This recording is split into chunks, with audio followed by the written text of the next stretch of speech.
Rabbits in the house. Let's get it together. Rabbits in the house. Get it together. Rabbits in the house. Come on, get it together.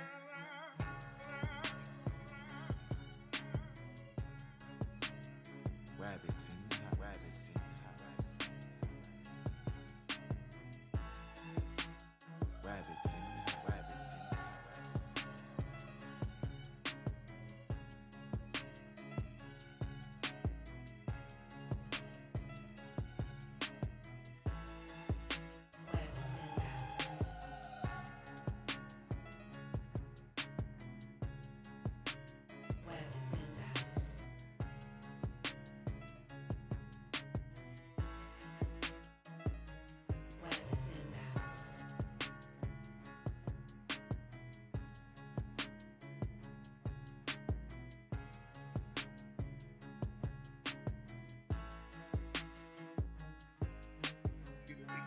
Rabbits in the house. Rabbits you better get it together. We gon' get it together. Rabbits in the house. Rabbits get it together.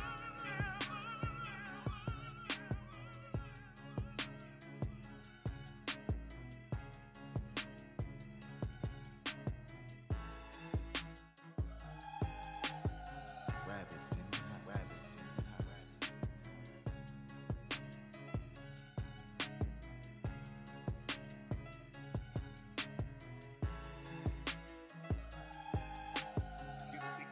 Rabbits in the house. Rabbits you better get it together. We gon' get it together. Rabbits in the house. Rabbits in the house. Rabbits in the house. Rabbits in the house. Rabbits in the house. Rabbits in. Keep your friends close, but your enemies closer. Closer.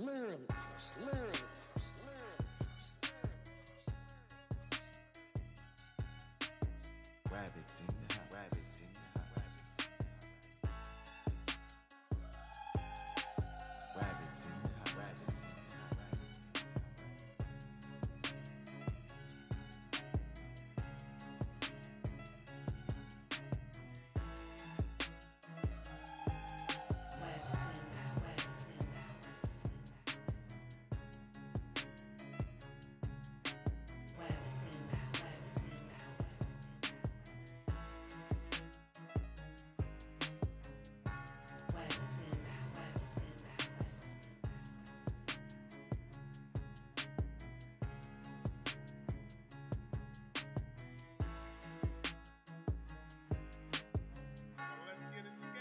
Rabbits in the house. Get it together.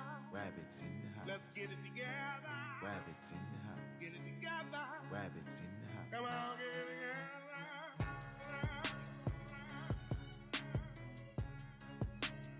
Rabbits in the house. Rabbits in the house. Rabbits in the house. Rabbits in the house. Rabbits in the house.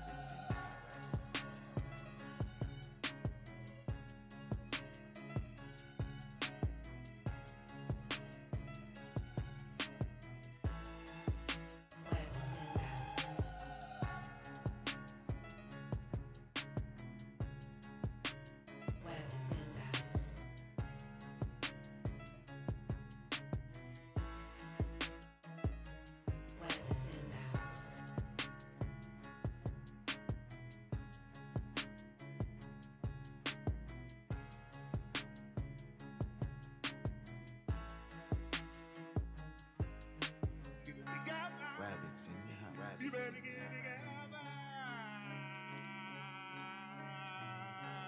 We gon' get it together. Rabbits in the house. Rabbits get it together. Shout out to the chat. Shout out to the chat. Hold on. Let's get it together. Shout out to the chat. Shout out to the chat. Shout out to the chat. Good morning, everybody. Good morning. We are here, and we gonna get to the news, man. We got news going on. Seems like there's some fraud going on in Minnesota, man. It's causing a lot of headache, a lot of commotion. And with that, we gonna check it out. Hit the like button if you haven't already. Fraud in Somalia. Seems like we got some trouble brewing in the United States. Seems like we might have been breached, y'all. We might have been breached. I'm just kidding, but we're gonna get to the bottom of this. We are gonna get to the bottom of this. We're gonna figure out what's going on with the drama in Minnesota. Seems like there's a scandal going on with some fraud that involves some politicians. Democrats' name are getting involved. I'm hearing Eon Omar name getting called. I'm hearing names getting called. I'm hearing names getting called. And we're going to make sure we try to understand and catch up and figure out what's going on around these parts. And we're going to start from the beginning. The beginning! We're going to start from the beginning.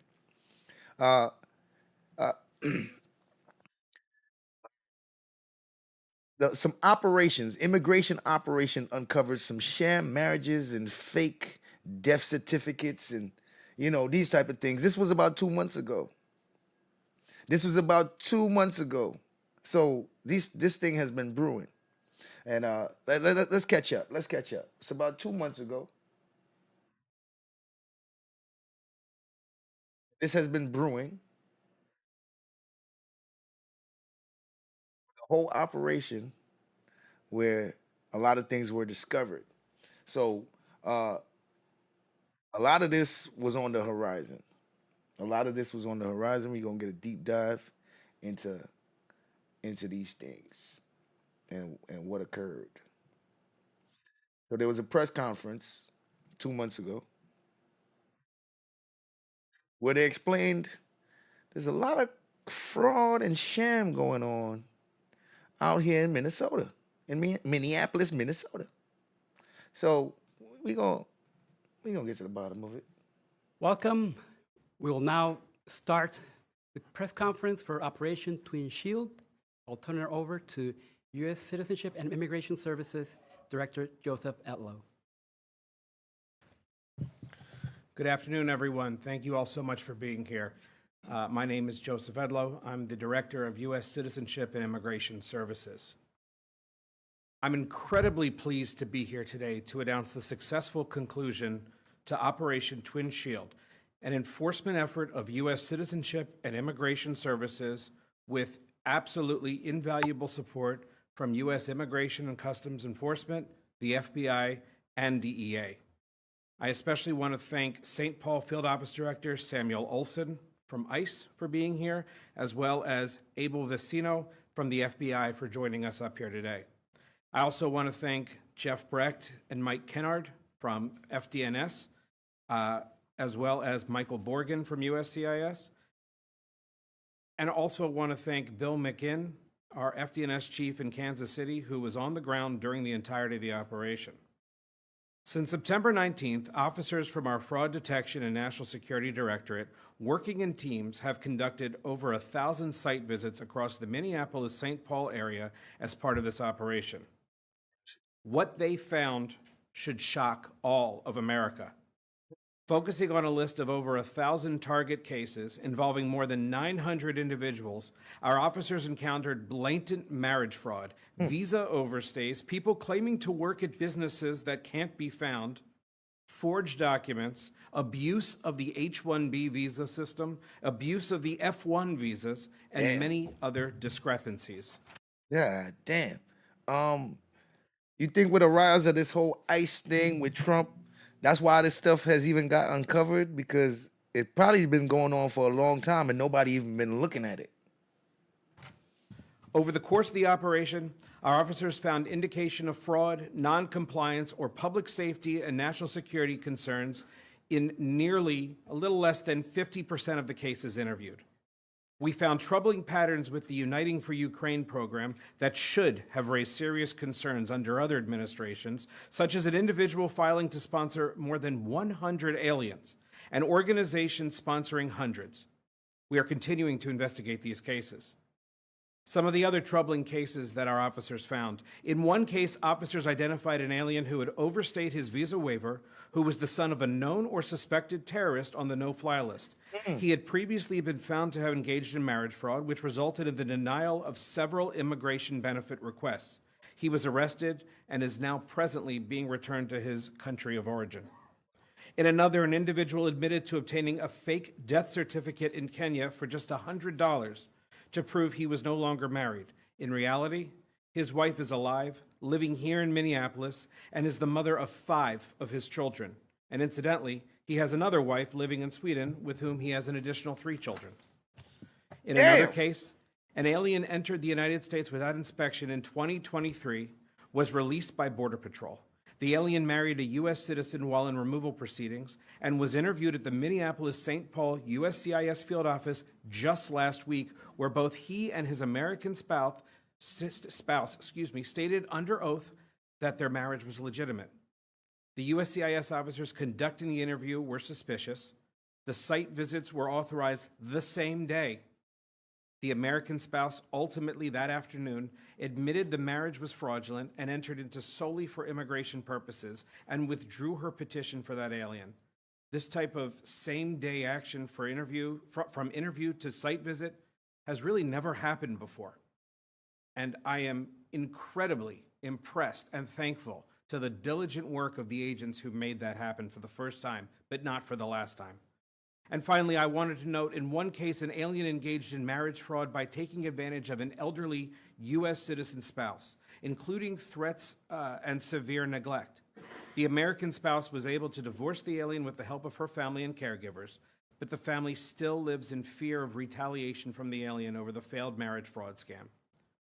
These are not victimless crimes. Every case of fraud we uncover damages our national security, undermines the integrity of our immigration system, and as I just gave you an example, has real consequences. I want the American people to know that we are declaring war on immigration fraud. We will continue to pursue those who seek to abuse our immigration system using every tool at our disposal. This operation, Twin Shield, is just the first phase of what we are looking at. The critical information gathered, the fraud patterns uncovered, will help us to combat fraud at the next level. We now begin the process of analyzing, cross-checking, reviewing cases using these results.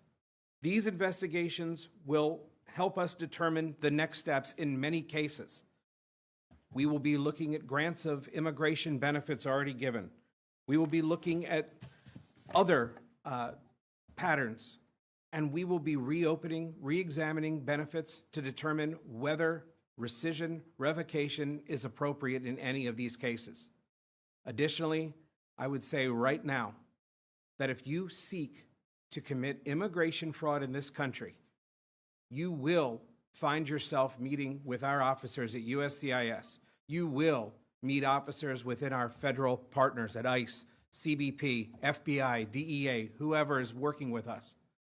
And you will find yourself not only without benefits, but you will find yourself prosecuted. We will continue to tirelessly work with the U.S. Attorney's Office here in Minnesota, as well as in every other jurisdiction, to make sure that these cases are treated as they should be, and that aliens, attorneys, preparers, others who engage in immigration fraud are properly punished. Boy, this is about to be. I also want to touch briefly on the. They're gonna treat this like the new terrorism. Hey, we got the new boogeyman now, the aliens. Oh man. Reception our officers received in the field. They were harassed, threatened, accused of being scammers, and even had the police called on them. At least one residence was so unsafe that they had to call off the site visit altogether. This is simply unacceptable, and I want to remind the public that our officers are doing a job to protect all Americans. They deserve the respect and cooperation as they go along with those duties. Under President Trump's leadership, we have empowered our immigration officers to thoroughly vet aliens as required by law, and to pursue immigration fraud wherever and whenever we encounter it. Secretary Noem has also recently delegated certain law enforcement authorities to me at USCIS that will allow this agency to establish a cadre of criminal investigators to increase the department's ability to fully investigate and ensure prosecutions of the very types of immigration fraud that this operation uncovered. As we work to undo the neglect of the Biden administration, we will continue to launch operations like this across the country. Operation Twin Shield was a major enforcement operation, and we will be bringing many more efforts like this to cities across the country. The results you see today speak for themselves, and they will serve to deter those who would attempt to undermine our country and its laws, whether for money, to gain legal status, or to harm the American people. At the end of the day, immigration fraud will not and will no longer be tolerated in this country. And now I'll turn the mic over to Sam Olson of ICE. Thank you. All right, Sam. Thank you, Director. Good afternoon. My name is Sam Olson. I'm the Field Office Director for Immigration and Customs Enforcement and Removal Operations here in St. Paul and Minneapolis. I'm honored to be here today to highlight the critical and collaborative work that our agencies are undertaking to safeguard the integrity of our nation's immigration system. At ICE, our mission is clear: to identify, apprehend, and remove illegal aliens who pose a threat to public safety and the rule of law. And our officers are out there every day working tirelessly to ensure that we achieve this. Through our ongoing collaboration with USCIS, HSI, the FBI, and other federal partners, we have made multiple arrests of individuals who have submitted fraudulent claims on their USCIS applications. These arrests demonstrate the importance of interagency cooperation in preventing the manipulation and misuse of our immigration system. Fraud undermines the integrity of the system and erodes public trust, and we are committed to addressing it head on. As we continue this operation on our end, some of the referrals that we got from CIS, we'll continue to pursue additional violators and ensure that those who break our immigration laws are held accountable. Our work is vital to protecting public safety, upholding the rule of law, and maintaining the integrity of the immigration process. Thank you.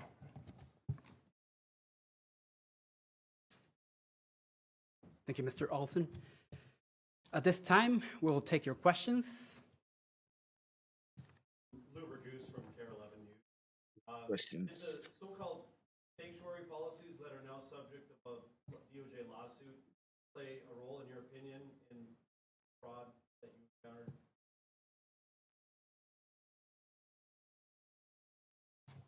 I can just say, speaking with our officers out here, we had great cooperation among our federal partners, and that's where the cooperation ended.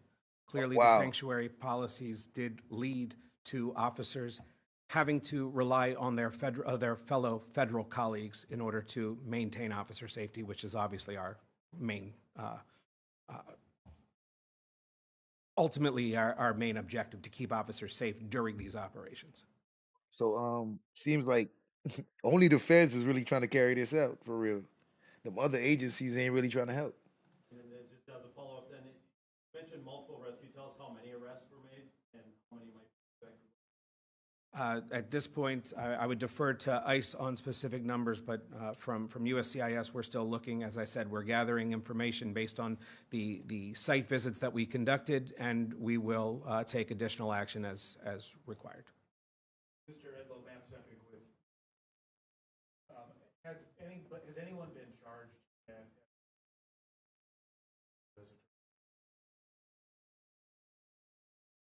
Again, this is a new operation that's just ending now. We're still in the phase of gathering everything, working along with our federal partners at ICE, especially HSI, as we make the arrangements to determine who is going to be charged and for what.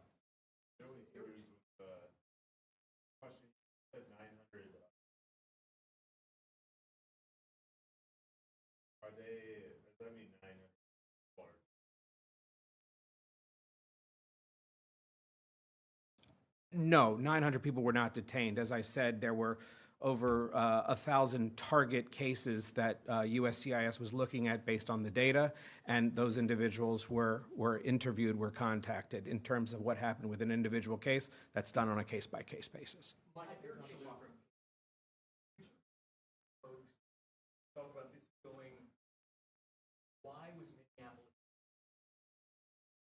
The data, clear, just the data. When you look at what we're seeing as concerning patterns of fraud, we're seeing good cooperation here, especially among our field office, working with our federal agents. It just makes sense to start in a city where we have a sense of what's going on and where we can try to make an impact on certain things like the immigration fraud from marriages and things of that nature. So it really was based on reviewing data, but this is, as I said, this is not the only city where this is going to be. This is the first of many.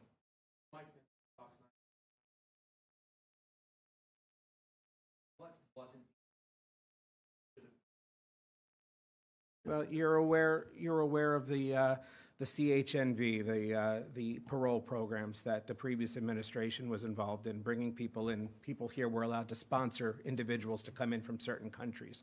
As I said, we found organizations here that were involved in sponsoring many individuals. They did not know I'm pretty sure I'm gonna hear Nigeria on the list. necessarily the individuals they were sponsoring. They were doing almost a blanket sponsorship. That is fraud. That's something that should have been caught. It's something that I know the previous administration was aware of how the sponsorships were happening, and no action was taken. I'm glad to see that we're taking action. A couple of these phrases, just to kind of spell out what you're seeing. So when you say marriage fraud, what does that mean? Does that mean like a U.S. citizen is getting married to somebody for the purposes of? I'm going to turn that over to our FDNS experts who can explain it probably in better terms. Yeah, so the INA, the Immigration Nationality Act, allows people to petition for family members. What it doesn't allow is for you to petition for someone where you don't have a bona fide marriage, right? So you've entered into a marriage solely for the purpose of circumventing the immigration law. That would be the marriage fraud. And then Jeff Brecht. Man, I wonder if they're gonna have some kind of investigation in Nevada with them Nigerians in Nevada. You know what I'm saying? I don't know, man. I be hearing some stuff, but it seems like this is gonna be widespread. the phrase site visit, does that just mean like almost like doing a search warrant or like? No, I mean, these are administrative, right? They submit information, and we go out and we verify the information. And so that's something that they expected to happen? Or? Yeah, when they petition, they sign the back of the form that says they consent to that. One more question.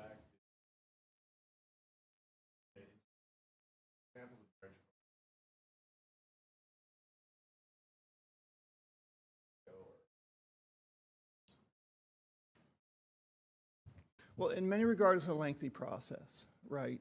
I don't have the data on how old these were. I mean, some of them may have been within the past half year. Some of them may have been a year and a half old. I don't have the data for you on that one.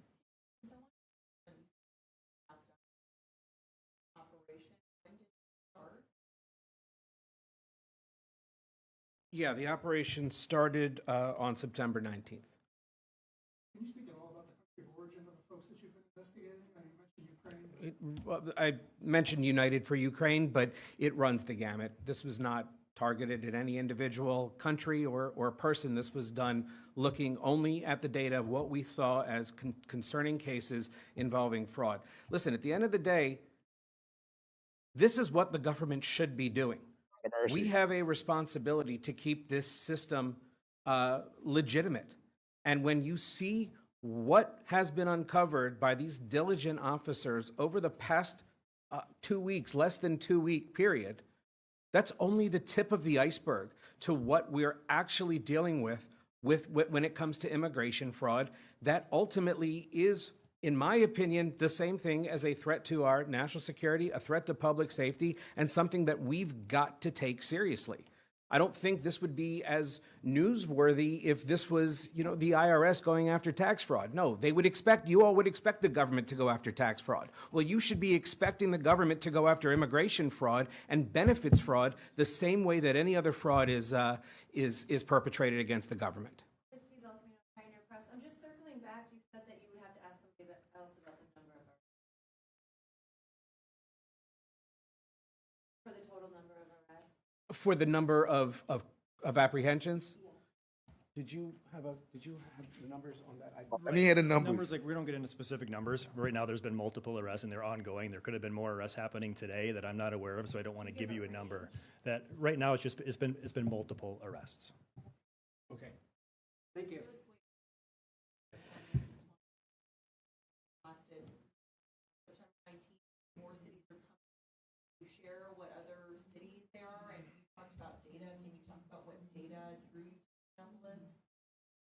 Again, looking at the petitions that we have available to us, the way that our officers that have been working in this arena for many, many years look at the various petitions, applications that have been filed, we look for patterns. We look for fraudulent patterns that we then want to target for the site visits, as our fraud detection national security individuals just explained. Ultimately, I'm not going to speak as to what cities may be next for operations of this side, but I would say any city should be prepared to be the next site for an operation of this magnitude. So there Thank were you. red flags in Minnesota. Is that kind of what you're saying by that? There's red flags everywhere, but based on the work, the cooperation, the work that we knew we could count on with our field office that has acted so incredibly here, not to mention the collaboration with our FBI partners, with ICE, we knew Minneapolis and St. Paul were a good place to start to get that coordination and to start addressing the red flags that we found. Thank you all. Thank you. Thank you, thank you, thank you all. Now, so we got an understanding of where it all started. This investigation, Operation Twin Shield, uncovered a lot, kicked up a lot of dust, kicked up a lot of storm. It caused a lot of questions to be asked, and eventually it reached to the president, the good old president, Donald Trump. It reached the president, y'all. And you know, the president, he don't hold back when you ask him a question. You know, the president, he ain't politically correct. He don't care about what you said he said or what you do with a sound bite. All right, the president is a gangster, ladies and gentlemen. The president is like the Godfather or something. You can't tell this nigga nothing. Excuse my language. You can't tell Trump nothing. He do whatever the hell he want to do. Okay? So, Trump spoke on the situation. The man himself spoke on the situation. And right now, once Trump speaks, everybody listens, okay? This stuff happened 2 months ago. But right now, because Trump speaks, everybody listens. And the Republicans the Democrats who are in charge of the city of Minnesota, Minneapolis, that state, the ones who run the state are being scrutinized. Because the question is, how could this happen under your watch? And you know, the president, he ain't gonna be nice about it. Because they're on opposing teams. You know, the Republicans versus the Democrats. They're on opposing teams. So, you know, shout out to the chat. Let me say what's up to the people before we move on. Shout out to the chat. D. Grant, what's up, D. Grant? You tuberculosis in the building. Courtney Peach, what's up? Mrs. Baker, how you doing? Bag of Chips, what it is? Shout out to Bag of Chips. Daughter of Zion, on the road to Zion. Shout out to Daughter of Zion. I can't read your name, but shout out to you, man. Shout out to the chat. Shout out to the chat. Eva Alme, shout out to Eva Alme. Fat T. Fat T is in the building. Jenny, what's up, Jenny? Shout out to the chat. Shout out to the chat. Not worth it. What's up, Not Worth It? Yeah. Hit the like button if y'all haven't already. Hit the like button if y'all haven't already. Our president has spoken. So this is about a week ago. So about a week ago, Mr. Trump was asked about what's going on over there. And he had some words for the governor of Minnesota, Governor Walz. He had some words for him, as well as he had some things to say about the Somalis who were overwhelmingly involved in the fraud. And let's hear what Mr. Trump got to say. And shout out to the Weed Wabbit store and the Weed Wabbit's mugs. All business, all business. On Tim Walz, Mr. President, do you think he should resign over the fraud scandal in his state? And who should? Tim Walz, over the fraud scandal in his state. Look, I think. Yo, they be asking some questions, bro. Look what they're gonna ask him. Hey, you think he should resign because of that? Yo, you know, asking him to comment like, what kind of? Oh man, hey. Well, whatever Trump says, Governor Walz, he got something to say, okay? And we're gonna hear Governor Walz what he got to say afterwards. But let's listen to Trump, the president. On Tim Walz, Mr. President, do you think he should resign over the fraud scandal in his state? And who should? Tim Walz, over the fraud scandal in his state. Look, I think the man's a grossly incompetent man. I thought that from the day I watched JD destroy him in the debate. Damn, Trump, that's vicious. He said, from day one, I thought he's an overly incompetent man. Really, Trump? And then he's like, yeah, my boy Vance whooped that ass, man. I knew he was weak. Yo, really? Really, Trump? Yo, Trump be on some bullshit. I was saying, who was more incompetent, that man or my man? I had a man and he had a man. They were both incompetent, and I had a man and a woman. I thought she was very incompetent too, but now she's leading the field, and I think she's leading the field in this, for the nomination. Anyway, look, that's up to them. That's up to the Democrats. You know, the problem with them is they have really bad policy. And I'm not going to say what it is because I don't want them to change it necessarily. Because I want to run against it, whether it's not going to be me, it's going to be somebody that's going to probably sitting at this table. Could be a couple of people sitting at this table. Could be a couple of people running together sitting at this table, you know. But I want them to win because we've done a great job for this country, and I want that to be carried forward. And you know, I think we have a tremendous bench, really a tremendous bench. But no, I think that Walz is a grossly incompetent man. There's something wrong with him. Okay, there's something wrong with him. And when you look at what he's done with Somalia, which is barely a country, you know, they have no anything. They just run around killing each other. There's no structure. And when I see somebody like Ilhan Omar, who I don't know at all, but I always watch her for years. I've watched her complain about our Constitution, how she's being treated badly. Our Constitution, the United States of America, is a bad place. Hates everybody, hates Jewish people, hates everybody. And I think she's an incompetent person. She's a real terrible person. But when I watch what is happening in Minnesota, the land of 1,000 lakes, or however many lakes they have, they got a lot of lakes. But this beautiful place, and I see these people ripping it off, and now I'm understanding, and you're going to look at that, Scott, I hear they ripped off Somalians, ripped off that state for billions of dollars, billions, every year, billions of dollars, and they contribute nothing. The welfare is like 88%. They contribute nothing. I don't want them in our country, I'll be honest with you. Boy, Trump ain't playing. He said they contribute nothing, nothing. Come on, Trump, you full of shit. Listen, he said it's barely a country. He sure did say that. He's very critical in a negative way.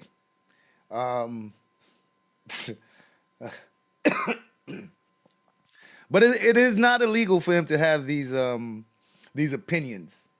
I'm sure Somalia and Somalians not gonna like it. But if you guys have a conversation, there'll probably be a reason why he says this, and then maybe you can, try to show him that it is different there as well. You know what I mean? Sometimes people tend to see the negative before they see the positive, especially if there's a lot of negative. I can tell you that because the black community has the same issue. The black community, you see a lot of the negative before you get to the positive, because that's what people highlight, and that's what people look at first. So there is a bunch of good in the black community, of course, but the bad sometimes reaches the forefront before any of the good. So Trump could have possibly gotten all the negative news about Somalia before he really looked at the good stuff. You know what I mean? It's all perception. Somebody would say, oh, that's not politically correct. I don't care. I don't want them in our country. This guy wildin'. Yo, my man said it's not politically correct. I don't care. I don't want him in our country. God damn. Hey, that's his opinion. He's entitled to his opinion. My God. What kind of president is this? Yo, our president is rude, bro, and disrespectful. What kind of God damn president? Damn, yo, hold on. Let me holler at you, president. You wildin', bro. Don't be saying that, bro. Yo, you wildin'. President out here wilding. Let me holler at you for a second, Trump. Bruh, you bugging, bro. Don't be saying that. He out of his mind, man. That's good. I hear they ripped off Somalians, ripped off that state for billions of dollars, billions, every year, billions of dollars, and they contribute nothing. The welfare is like 88%. They contribute nothing. I don't want them in our country, I'll be honest with you, okay? Somebody would say, oh, that's not politically correct. I don't care. I don't want them in our country. Their country's no good for a reason. Their country stinks. Damn. And we don't want them in our country. I could say that about other countries, too. God damn. I mean, you know, it's disrespectful. You're disrespecting the whole country. The whole country. Damn. Trump, not nice. I can say it about other countries, too. We don't want them to hell. We have to rebuild our country. You know, our country's at a tipping point. We could go bad. We're at a tipping point. I don't know if people mind me saying that, but I'm saying it. We could go one way or the other. And we're going to go the wrong way if we keep taking in garbage into our country. No. I mean, Omar is listen, from a standpoint of him speaking against criminal activity, the immigrants who are coming to the country to do fraud, crime, and stuff like that, that's the garbage. I can understand that be the garbage if that's what he means. You know, if he's talking about the ones who come here to do the negativity, absolutely. From every country, from any country, the ones that come here to do crime is the garbage of that country, right?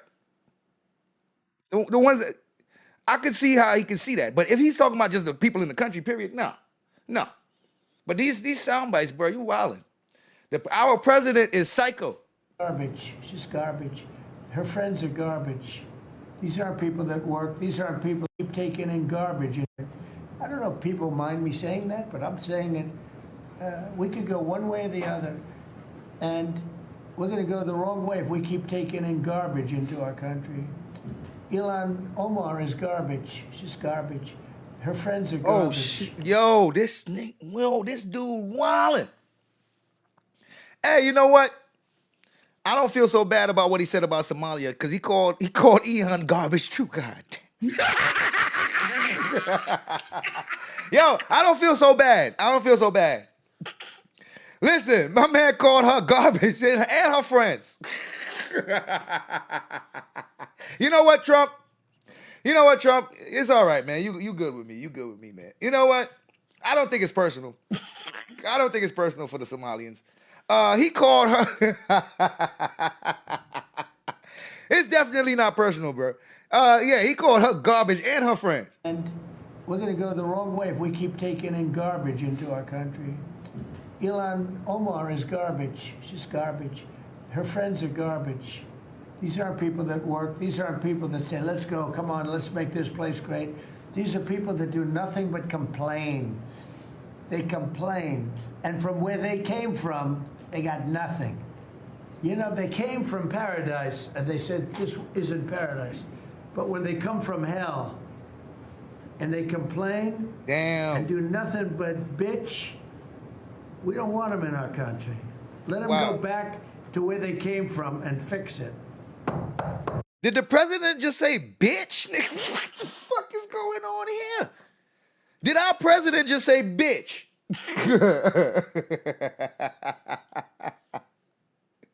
Say all they do is bitch.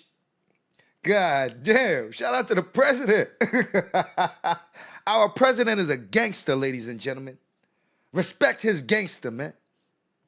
They got nothing.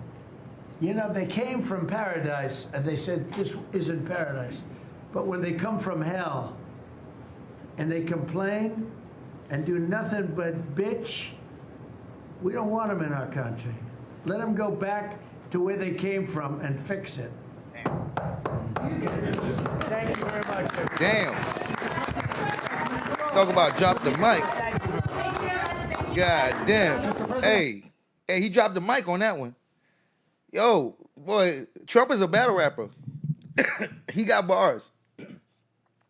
The boy got bars. I ain't gonna lie. Trump is a battle rapper, man. Yeah, Lord of mercy.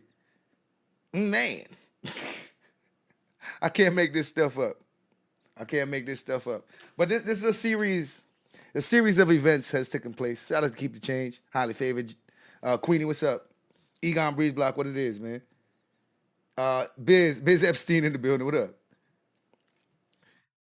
It's a series of events took place, man. You know, he took some shots at the governor.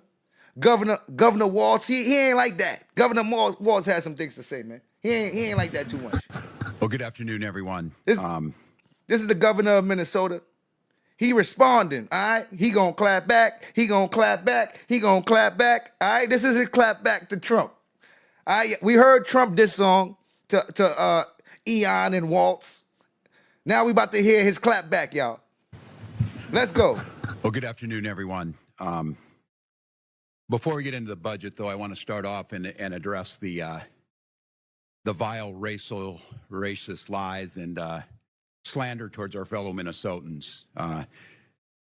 Donald Trump's calling our Somali neighbors garbage and the state of Minnesota a hellhole is, I'm assuming, is unprecedented for a United States president. We've got little children going to school today who their president called them garbage. This shouldn't be that difficult of trying to conflate. Look, we see it here. If you commit crimes, you go to jail. Doesn't matter what your race is, what your ethnicity, religion. But demonizing the entire group of people by their race and their ethnicity, a very group of people who contribute to the vitality, economic, cultural of this state, is something I was hoping we'd never have to see. This is on top of all of the other vile comments. So let's be very clear. This should be easy to differentiate. You should very easily be able to say, we need to continue to work together. If there's crime, whether it's white, black, who cares, but to be able to condemn this. So I would just be very clear on this. Anyone in this state, especially elected officials, who are unable to condemn this vile attack on our neighbors in our state, you are complicit in it, and it will not stand in Minnesota. So I tell our Somali neighbors, I tell our Hmong neighbors, I tell all of our neighbors in Minnesota, you're respected, you're valued. We're proud of this state that ranks near the top in almost every single category. And I will tell you, the only thing that's hurting this state, as he so falsely claimed to a group of people, is Donald Trump himself. So with that, I want to thank MMB. Commissioner, thank you. Budget Director Mingy, Dr. Becker, thank you for that.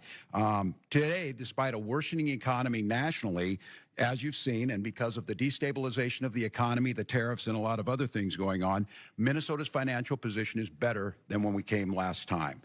We have recognized challenges remain out over the next 4 years, but we've grown the surplus. We have historic rainy day funds, and economic indicators still show growth here outpacing the national average. This is due in a large part to responsible budgeting. Over the last 7 years, but the last one was a tough one. I put out a very difficult budget last year. I think as you see the numbers that came up on here, we would have been better served if we would have fully enacted that budget in the cuts that I proposed that were far greater than we were seeing coming out of the legislature, but we compromised. And we got it done. And now Minnesota sets in a position, as I said, rainy day funds that are historic, a budget surplus this year, protection of the very programs that we care deeply about, and we can do it again, a plan to come together. But we're facing heavy headwinds. You saw it here and you hear it from our folks. It's uncertainty we're seeing comes as no surprise to any person in this state. It's no surprise to anybody who's looked at their projected health care bills coming up. It's no surprise to anybody who's gone out and shopped for groceries. It's no surprise to any farmer who has seen lost markets or any farmer who knows that bankruptcies have doubled since January in the ag economy. It's no surprise that $40 billion sent to Argentina would have certainly been better spent here on our markets with our folks. It's no surprise to teachers trying to figure out how to make do, especially around special ed, with the destruction of the Department of Education, or any county administrator that now absorbs the bills from the big, beautiful bill that is now being pushed onto them. The president has created chaos in our economy. He sat in the Oval Office and told you, and if we listened to him and budgeted, here's what he said. He said inflation was at record highs when he took office, and it's now non-existent. That's a false statement. It was 3% in January, it's 3% now. He told us that drug prices have come down minimum of 500%. I'm assuming you all have your checks that you get every time you go purchase drugs. He's told us that soon the income tax will go away and states will receive money from the tariffs. He's told the American people every single one of them will receive $2,000 checks. That was following up the Doge checks.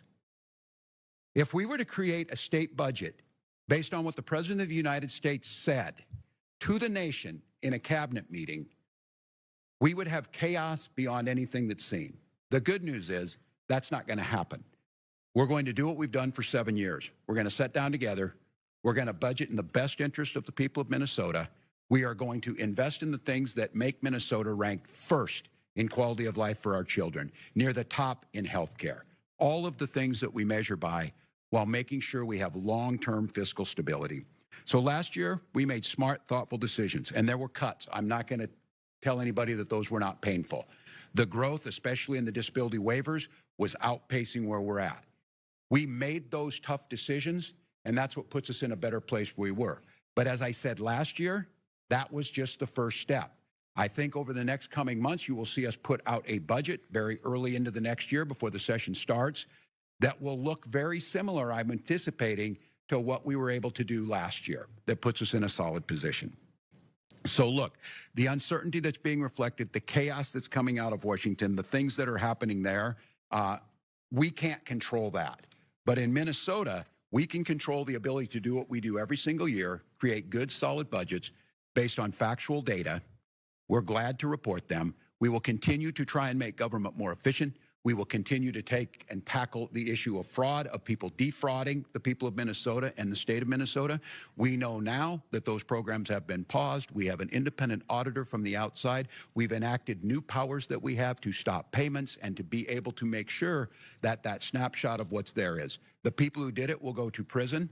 And as previous governors have dealt with fraud, my goal is to make sure that those going forward have much better tools, much more safeguards around programs to be clear that improve people's lives, that help, whether it's children with autism, whether it's childcare, whether it's housing, whether it's food, nutrition, and those things are absolutely paramount. But I want to be very clear. You can do that without being racist and vile and putting people at risk. You can do that by acknowledging where there's tools to be done and do so accordingly. You can do that without canceling programs that improve people's lives, because a few people took advantage of the system. So I'm grateful to the professionals that helped make this happen. I'm grateful to the legislature that we were able to work together. And now we're going to have some acknowledgments that the federal government's not going to help us. The chaos is going to continue. We need to budget to protect Minnesotans as we had. And as I said, we're setting in a stronger place because we've done that. With that, I'll take a few. So that was his response. He responded. Like I said, this stuff has led to a series of events, and more details are coming out, and more people, more names are being called. An investigation into a series of alleged multi-million-dollar fraud schemes in Minnesota involving the state's large Somali community. Federal prosecutors are accusing the nonprofit group Feeding Our Future and its partners of stealing federal nutrition aid by falsely claiming they helped to distribute food to thousands of children during the COVID-19 pandemic. Treasury Secretary Scott Bessent says the Trump administration is also investigating whether this money was funneled to an al-Qaeda affiliate based in Somalia. CBS News Minnesota investigative reporter Jonah Kaplan brings us more on this. Minnesota is reeling from a fraud scandal involving $1 billion siphoned from multiple federal programs during the COVID pandemic. In the past 3 years, 87 people have been charged, 61 convicted, most of Somali descent. Erica MacDonald was U.S. Attorney for the District of Minnesota during the first Trump administration. What happened in Minnesota where fraud was able to run rampant that it didn't in other states? Lack of accountability, frankly. We knew that fraud occurs, and there's warning signs that come with it, and they were ignored in this case. According to investigators, the schemes involved bogus receipts and invoices for meal programs, housing assistance, and behavioral health services, charging the state millions of dollars for services that were never provided. This week, the president has repeatedly lashed out at Minnesota's Somali community. We're going to go the wrong way if we keep taking in garbage into our country. I think it's a beautiful country. Jamal Osman, who moved from Somalia to Minnesota when he was 14, is a naturalized U.S. citizen and a member of the Minneapolis City Council. Anyone who looks like me are scared right now. The fear comes as the Somali community here is bracing for a surge of ICE agents cracking down on migrants who have been issued final deportation orders. The president is pointing to the fraud cases in Minnesota, and we know that a majority of the suspects are of Somali descent. How is your community taking that? Well, my community is upset. Yes, people commit crimes, but the entire community should not be blamed based on what some individuals did.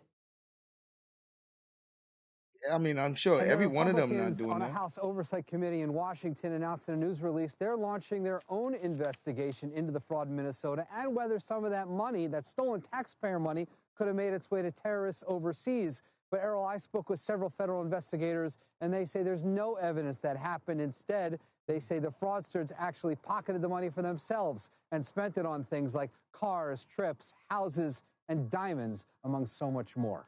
Errol? All right, Jonah Kaplan with some Could've just gone to eye-opening Africa reporting for there, joining us diamonds. from Minneapolis. Jonah, thank you. They just went to Africa for diamonds, man. Come on. Hey, it just kept getting, bigger and bigger. This thing is blowing up. We're gonna hear more about it. We're gonna hear more. Trust me. White House Deputy Chief of Staff for Policy and Homeland Security Advisor Stephen Miller revealed a bombshell over the weekend, claiming that the Somali fraud operation in Minnesota is the single greatest theft of taxpayer dollars in American history. They serious? You hear what they saying? The biggest. This one could really blow up, man. Based on what we have found so far, we believe that the Somali fraud operation in Minnesota is the single greatest theft of taxpayer dollars through welfare fraud in American history. We believe that we have only scratched the very top of the surface of how deep this goes.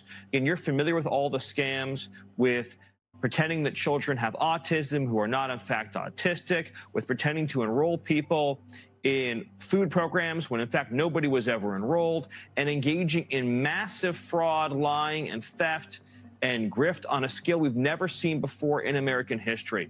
The total bill, the total tab for this is going to be far beyond the numbers we've already seen reported. We believe the state government is fully complicit in this scheme, and we believe that what we are going to uncover is going to shock the American people. The state government is fully complicit. Sir, you know what you're implying, sir? That's a serious implication right there. Like, this thing right here could be real big. It seemed like it's developing into something else. He then went on to expose the Somali community at the heart of this fraud, claiming 75% of the Somali community in Minnesota are on welfare.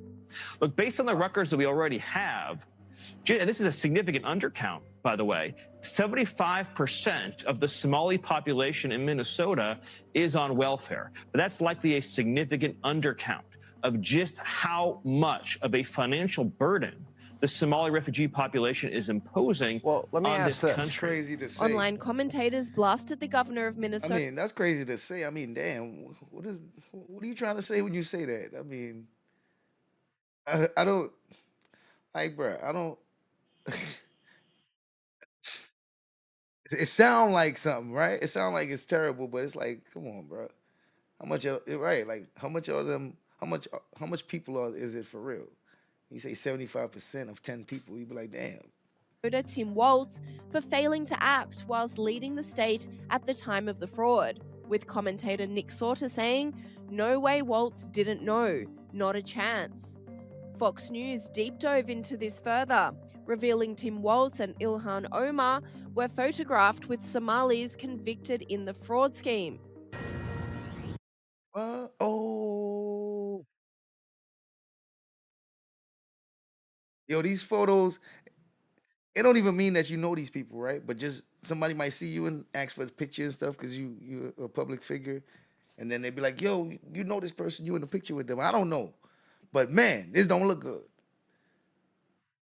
All right, this news just breaking moments ago. Fox News has obtained photos of one of the Somali illegal immigrants wrapped up in the Minnesota fraud scandal, posing with several high-profile Minnesota Democrats, including Congresswoman Ilhan Omar and Governor Tim Walz. The man pictured is Abdul Dahir Ibrahim. He entered the country in 2000 and has had an order for removal since 2004. He also has a prior conviction in Canada for asylum and welfare fraud. ICE tells Fox News Ibrahim was granted temporary protected status for 10 years, but should have never been eligible. And Donald Trump has had enough. Wow.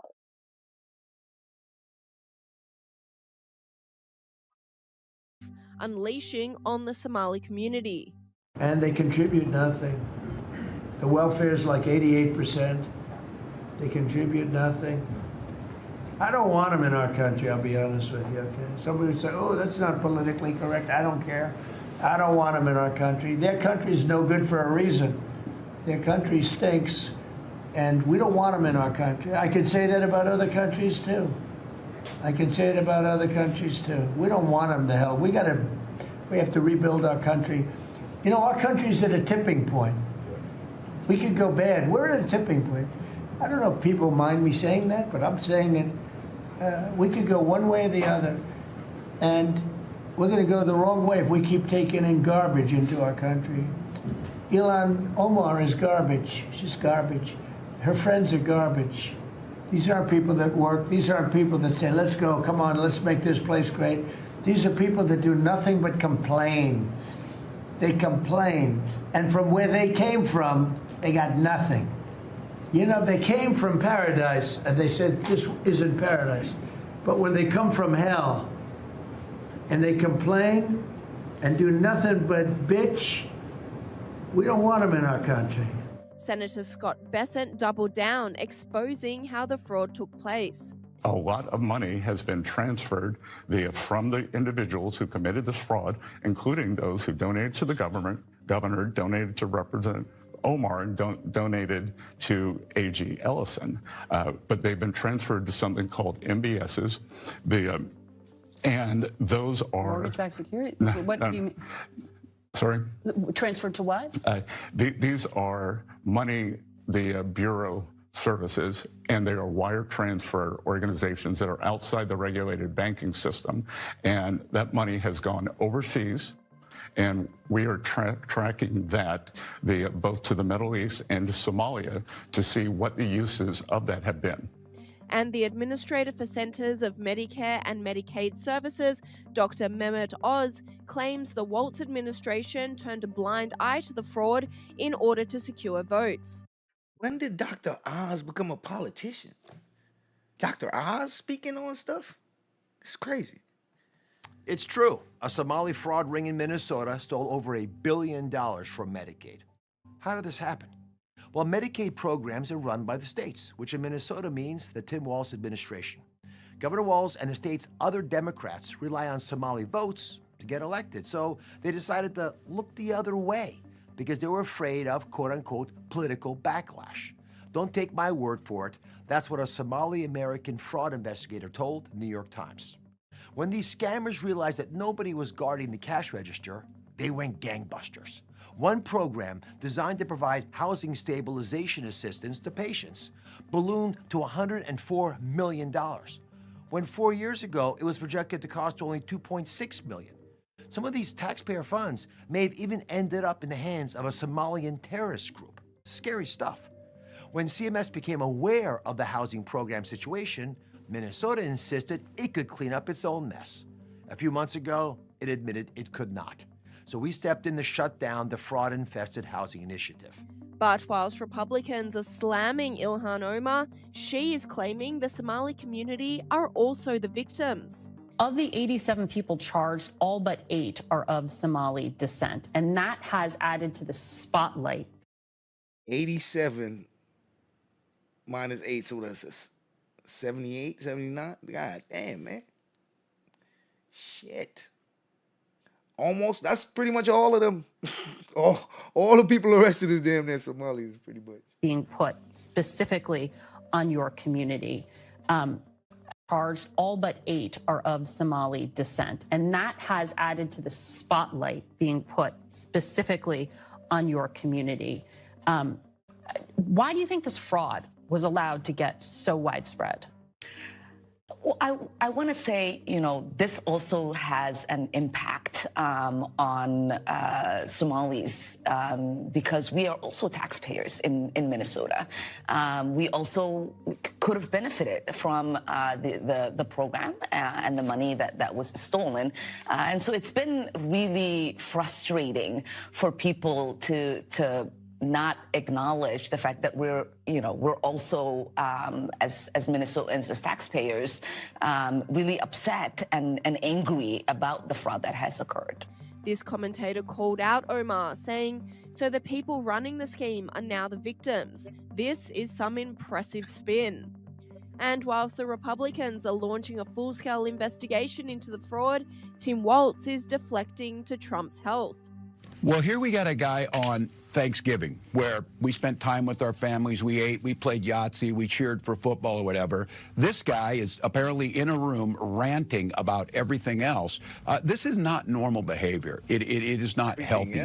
And presidents throughout time have released a couple things. They've released their tax returns, not Donald Trump, and they've released their medical records, not Donald Trump. And look, the MRI is one thing, but I think what's most concerning about this is, as your viewers out there are listening, has anyone in the history of the world ever have an MRI assigned to them and have no idea what it was for, as he says? So look, it's clear the president's fading physically. I think the mental capacity, again, ranting, crazily at midnight on Thanksgiving about everything else. There's reasons for us. He called, wait, are we talking about, you saying he ranting about the crime and the fraud and the theft? To be concerned. This is a guy that randomly says the airspace over Venezuela is closed.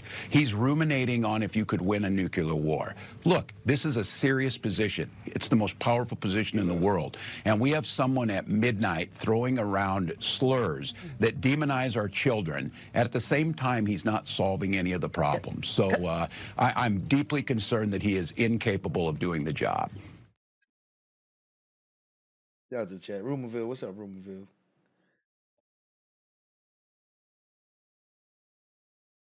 Yeah, Super Mike, what it is? Southern Shadow. Hey, well, let's hear what Eon has to say. Miss Omar. Her name is caught up all up in this. It's a lot going on, man. It's a lot going on.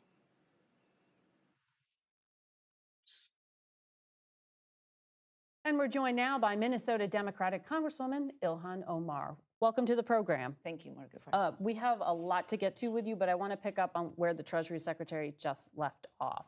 He alleged that people who were tied to you or your campaign were involved in this broad, brazen scheme to rip off the Minnesota state welfare system. Do you want to respond to that? Do you know what he is referring to?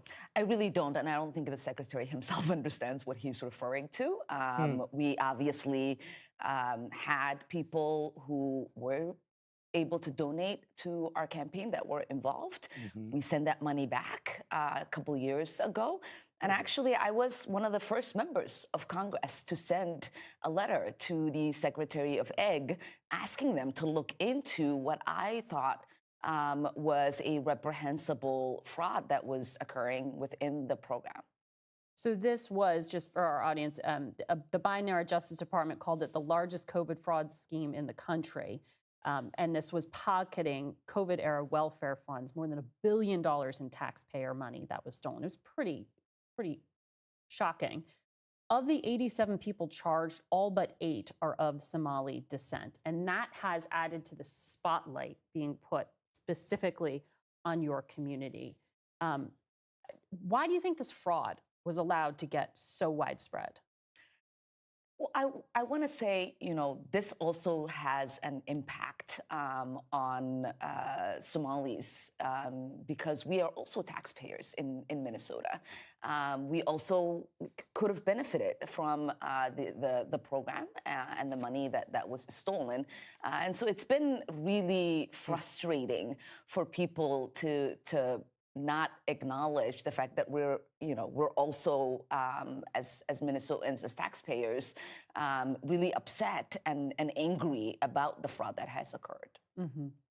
So do you think, though, that there was a failure by the Democratic state government to police itself? This is a brazen, fraudulent activity here. Facts. Yeah, and that is what I alluded to in my letter that I'd sent to the Secretary of Eg, was to see where things were going wrong. How can this amount of money disappear fraudulently without there being alarms being set off?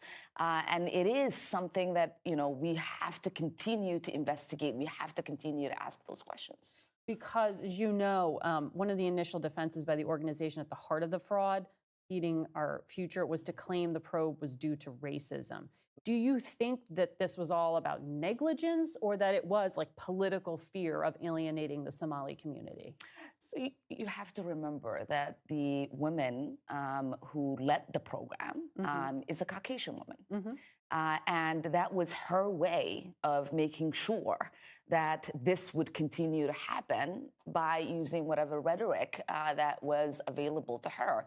We do know that when the money was stopped, they did sue. The AG, Attorney General Keith Ellison, defended the department in that lawsuit.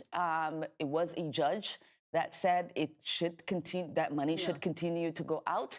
And so this wasn't something that people were not looking at. There was always those alarms, and we will continue to understand where things might have gone wrong as these investigations continue and as these fraudsters are prosecuted and sent to jail. Well, it's going to have impact for your community, because we've already heard that the head of Medicare and Medicaid say they're going to have a new policy that applies to Minnesota. You heard the Treasury Secretary say they're investigating. But there's another thread here, because House Republicans and the Treasury Secretary just now talked about a link to terrorism, a possible link. He said they're just now beginning to look into it. How confident are you that that's a false claim? I'm pretty confident at the moment, because there are people who have been prosecuted and who have been sentenced. If there was a linkage in that the money that they had stolen going to terrorism, then that is a failure of the FBI and our court system in not figuring that out and basically charging them with these charges.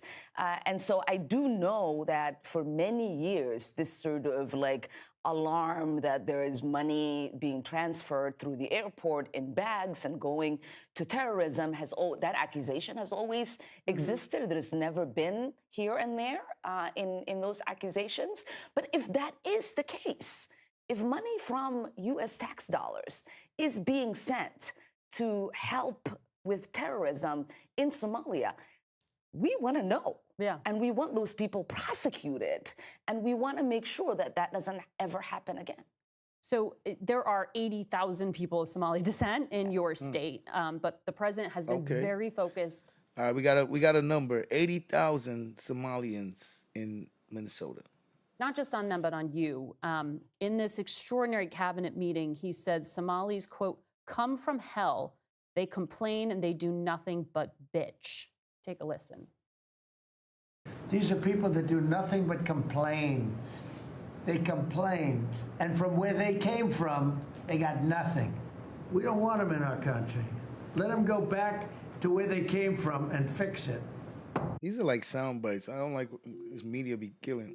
The media be playing these up. Wasn't he talking about Ian and her friend was being garbage and her being garbage? And then, didn't he talk about Minnesota? Thank you very much, everybody. That knocking is vehement agreement from his cabinet members there. I just wonder what the reaction is in your district to have that from the highest office in the land. It's disgusting. It's completely disgusting. These are Americans that he is calling garbage. And we feel like there is an unhealthy obsession that he has on the Somali community and an unhealthy and creepy obsession that he has with me. I think it is also really important. She said he obsessed with her. Okay, I hear that. And for us to remember that this kind of hateful rhetoric and this level of dehumanizing can lead to dangerous actions by people who listen to the president. And 95% of the Somalis in your state are U.S. citizens. Yes. Just for clarity there. But the president has restricted all immigration processing, including asylum claims from Somalis already on U.S. soil, along with 18 other countries. ICE reports it has rounded up about 19 people, and they put out press releases with the images of about 5 of them that they say are the worst of the worst. Is that the entirety of the crackdown to date? Yeah, so far we know of the people that they've picked up in Minnesota. About 5 of them are Somalis. And from what I have read and from the people that I've spoken to, all of them had already had orders of removal. So these are not people who are undocumented, but people who have committed crimes and who should have already been sent out of the country. I want to ask you about something else that the architect of the president's immigration policy, Stephen Miller, said. On Thanksgiving Day, he posted, "No magic transformation occurs when failed states cross borders. At scale, migrants and their descendants recreate the conditions and terrors of their broken homelands." What do you make of this argument of failure to assimilate and sort of ruining America? How do you understand this? I mean, when I think about Stephen Miller and his white supremacist rhetoric, it reminds me, yes, it reminds me of the way the Nazis described Jewish people in Germany. And you know, as we know, there have been many immigrants who have tried to come to the United States who've turned back, one of them being Jewish immigrants. We know the way that people were described who were coming from Ireland, Irish immigrants. We know the way in which people were described back then when they were Italian immigrants. And to me, you know, we're yes, of course, ethnically Somali. We are in this country as Americans. Yeah. We are citizens. We are productive part of this nation, and we will continue to be. Congresswoman Omar, thank you for your time today. See, we hear what she has to say. She says she ain't got nothing to do with this, man. She says she innocent. It's not on her record. She said it's on the other guy's record, but it's not on her record, man. And this stuff has been going on for a while. They went to court over it. We got some, man. It seems like as this stuff get uncovered, some names are gonna get called, man. So 20 past the hour now on a Monday morning, the glare of the spotlight now falling on Democratic Congresswoman Ilhan Omar. Questions popping up about what she knew and when about a massive COVID fraud scheme in her district. Talking billions, could be billions, at least $1 billion, could go higher. Mike Tobin's got more on that now. Mike, good morning to you. What do you have? Well, good morning, Bill. And as you mentioned, Minnesota Democratic Congresswoman Ilhan Omar has been in the crosshairs. She made the statement that there were insufficient guardrails to defrauded programs like Feed the Future. Speaking on Face the Nation, she defended against the fact that all but a handful of the suspects and convicts in this case are from Minnesota's Somali community. This also has an impact on Somalis because we are also taxpayers in Minnesota. We also could have benefited from the program and the money that was stolen. And so it's been really frustrating for people to not acknowledge the fact that we're also, as Minnesotans, as taxpayers, really upset and angry about the fraud that has occurred.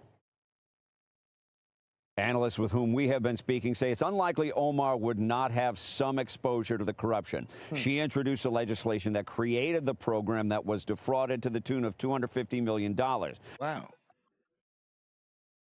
Introduced the legislation. She also held a victory party in 2018 at a restaurant called Safari, owned by Salim Ahmed Saeed, a major player convicted in the scheme. Wow.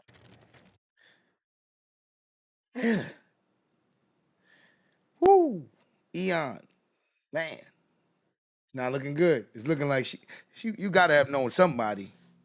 You got to have known somebody. She probably friends with somebody. But man, they're going to get her jammed up in this. I think all this will be investigated very thoroughly because there's really a national spotlight on Minnesota and all its problems. I mean, this is a scandal that is by far the biggest in state history. White House Deputy Chief of Staff Stephen Miller said on Friday the Somali fraud will prove to be the greatest theft of taxpayer dollars through welfare in U.S. history, and he says we have only begun to scratch the surface of how bad it is. Okay, Bill? all right, Mike. Fox weather tells me it's 10 degrees in Minneapolis where you are. Wind chill -2, but Tobin is tough because he has summited Mount Everest. Thank you, Mike. Talk soon. Thank you, Got it, pal. Dana. So let's bring in Kayleigh McEnany. She's host of Saturday in America, co-host of Outnumbered. You can find her everywhere, and we love it. Keith Ellison, who's the Attorney General, this guy, they need to look into him. This is what he said on a weekend show. Let me just say this. We all want to protect the public dollar. We want to prosecute people who engage in fraud. We are up for that. But we can't do it on a partisan basis. We got to do it together. We can't use incidents like this to score a political point. But as I pointed out last week on this show and on the 5, so he is the Attorney General there, used to run the DNC. He solicited political contributions from these groups that were stealing the money. And then when they were asking about these investigations into them, he said, don't worry, I'll tell them to knock it off. Wow. Is this true? Right. And he could have used a little more fervor in telling them to knock it off if he ever even did so, because it didn't stop. The real scandal of all this, Dana, is when you go down that New York Times story that brought a lot of light to this issue, you find that in 2022, most of these prosecutions were underway or starting up. That was Merrick Garland. That was Joe Biden. Merrick Garland called this the country's largest pandemic relief fraud scheme. So where was the sprawling Biden-era investigation? His DOJ was working on it, but I asked Kelly Loeffler at SBA on Saturday, did your predecessor at SBA look into this? She said no. In fact, there were flags on loans for potential fraud in Biden's SBA, and they just let them out the door. So where was the Biden investigation? Where was the Keith Ellison investigation? This was known back in 2022. Ilhan Omar has taken a lot of questions on this. Scott Bessent went after her on CBS on Sunday. Watch it. I can tell you that, it's terrible. The Representative Omar tried to downplay it, said, oh, it was very, it was very tough to know how this money should be used. Yeah. She was gaslighting the American people. When you come to this country, you got to learn which side of the road to drive on. You got to learn to stop at stop signs, and you got to learn not to defraud the American people. And I interpret that for you. I'll translate it. He's saying no excuses here. No excuses, and especially when it was actually some of the defendants' lawyers who said it was like they were filling the cookie jar up, and like they knew people were stealing out of the cookie jar, and they just kept refilling it and refilling it and refilling it. And I think Scott Bessent makes an important point there. We love immigrants who come to this country, but we need an assimilation process. We need a fervor. You could have your own culture, that's fine. But a fervor for the American dream, a love for this country, an appreciation for taxpayer dollars, an appreciation for the values that bind us together despite our different cultures, backgrounds, languages, et cetera. I think that's an important point you've heard Bessent make, Stephen Miller as well. Speaking of Stephen Miller, so he has commented on this. We showed the clip at the beginning in the Hannity show. She responded yesterday saying that it's like talking to a Nazi. When I think about Stephen Miller and his white supremacist rhetoric, it reminds me of the way the Nazis described Jewish people in Germany. There have been many immigrants who've tried to come to the United States who've turned back, one of them being Jewish immigrants. We're yes, of course, ethnically Somali. We are in this country as Americans. Yeah. We are citizens. We are productive. Part of this nation, and we will continue to be. I think you know Stephen Miller well. Yeah, I mean, she accuses Stephen of being a Nazi. Stephen's Jewish, first of all. Stephen's a great person. Stephen's someone who loves this country and is working hard for it. And Stephen and his family have been totally and completely under fire and accosted with all kinds of threats for doing what they're doing. It was the day after Charlie Kirk's assassination that Katie Miller was stormed by someone outside of her home who said, "I'm watching you." There were wanted signs up by their home in Virginia accusing him of crimes against humanity. They have been under threat. And as Stephen Miller said, it's an organized campaign of dehumanization, vilification. And that's what this is. It's organized. They're being called Nazis. It's just not Ilhan Omar. It is others, too. And it is shameful rhetoric that should be toned down. Thank you, Kaylee. Nice to see you on Monday, as always. Good to be here. See you soon. See you at 12 noon Yep. Eastern time. This thing is heating up. I'm Brian Kilmeade. This thing is heating up. It's heating up, man. A lot going on. Shout out to the chat. A lot going on. Eon, her name is going to keep coming up. Her name is going to keep coming up in this. I'm still unraveling it. Still trying to figure out who going to get in trouble, who's next. Because it seems like some people going to get in trouble by the time this whole thing is over. They've known about it since 2022. Some of this stuff already went to court. She's in pictures with these dudes. She went to the restaurant with one of the dudes. She had the party at the restaurant of one of the dudes. That's it's a lot of connections. But if I know the Democrats, they know how to wiggle out of some stuff, man. Hunter Biden, man, they said a bunch of stuff about him. They said they had a bunch of evidence on him, and man, first time I ever seen shut down kick a newspaper off Twitter. A lot of mercy. Well, a $1 billion case of pandemic relief fraud in the state of Minnesota having massive repercussions for that state's Somali community. Just days ago, the Trump administration ramped up ICE activities there. CBS News investigative correspondent Tom Hansen joining us with more. So, Tom, what are lawmakers saying about this case, friend? Yeah, well, this has really captivated so many people in Washington, Reed. And there's a lot of concern. There's a lot of questions about where this money went and what it was spent on. In the past 3 years, I just want to give you a rundown of the numbers here. 87 people have been charged, 61 convicted. And the bulk of those people are from the Somalian community in Minneapolis. So, according to investigators, the scheme involved bogus receipts that during the pandemic, people could file for assistance with meal programs, housing assistance, behavioral health services, which were charged to the state, as you mentioned, roughly $1 billion there. Critics claim that some of this money potentially could have gone to Al-Shabaab, which, if you're not familiar, that is an al-Qaeda affiliate based in Somalia. Investigators, though, have really refuted that claim. But nonetheless, this is captivating Capitol Hill. People are talking about it on Face the Nation. That played out in real time when Margaret Brennan pressed Scott Bessent about it. She also heard from Representative Ilhan Omar of Minnesota. Here's what they had to say.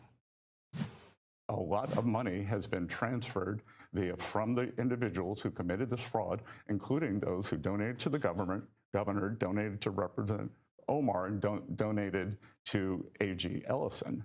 But they've been transferred to something called MBSs. And those are... Mortgage-backed security? No, What do you mean? Sorry? Transferred to what? These are money, the Bureau services, and they are wire transfer organizations that are outside the regulated banking system. And that money has gone overseas. And we are tracking that both to the Middle East and to Somalia to see what the uses of that have been.